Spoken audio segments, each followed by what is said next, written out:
وعلیکم السلام ورحمۃ اللہ وبرکاتہ۔ محترم بھائی کہتے ہیں جی کہ آپ نے جواب دیا کہ تہجد اور تراویح ایک ہی نماز کے نام ہے۔ جی بالکل، نماز تراویح، تہجد، قیام اللیل، قیام رمضان، صلاۃ اللیل، یہ ایک ہی نماز کے مختلف نام ہیں۔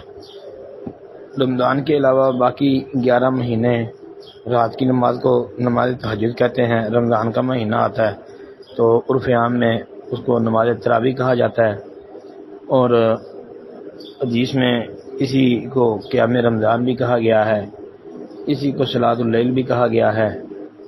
اور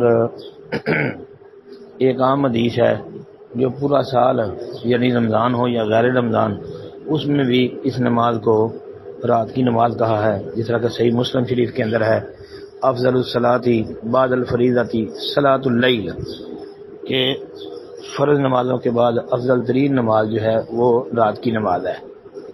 اچھا، اب کوئی بندہ نماز تراویح پڑھ لیتا ہے، وطر بھی پڑھ لیتا ہے، اور کہتے ہیں بعد میں تہجد پڑھتا ہے۔ بھی پہلی بات تو یاد رکھے کہ نبی صلی اللہ علیہ وسلم نے جو 3 دن صحابہ کو باجماعت قیام کروایا تھا 11 رکعتوں کا، 8 تراویح 3 وطر، جو معروف ہے نا صحیح بخاری وغیرہ کے اندر، اس رات نبی علیہ الصلوۃ والسلام نے الگ سے تہجد نہیں پڑھی، نمبر 1۔ نمبر 2 کہ اگر کوئی بندہ وطروں کے بعد ویسے نوافل ادا کرتا ہے 2-4، تو اس کی کوئی شرعی پابندی نہیں ہے، وہ بندہ کو رکھتے پڑھ سکتا ہے، کیونکہ یہ جو حدیث ہے نا کہ اپنی رات کی نماز وطر کو آخری نماز بناؤ، اور یہ حکم وجوب کے لیے نہیں ہے۔ وطروں کے بعد 2 رکعتیں یہ تو پڑھنا نبی علیہ الصلوۃ والسلام کے عمل سے بھی ثابت ہے، اور آپ علیہ الصلوۃ والسلام کے فرمان سے بھی انشاءاللہ ثابت ہے، تو اس لیے یہ 2 رکعتیں تو پڑھ لے۔ اس کے بعد بندہ رات کو اگر بیدار ہوتا ہے تو یعنی سحری کے وقت تو 2 رکعتیں 4 پڑھ لے تو انشاءاللہ کوئی عجیب والی بات نہیں ہے۔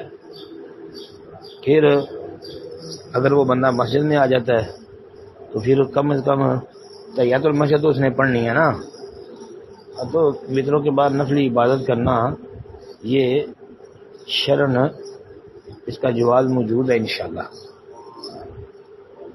السلام علیکم ورحمۃ اللہ۔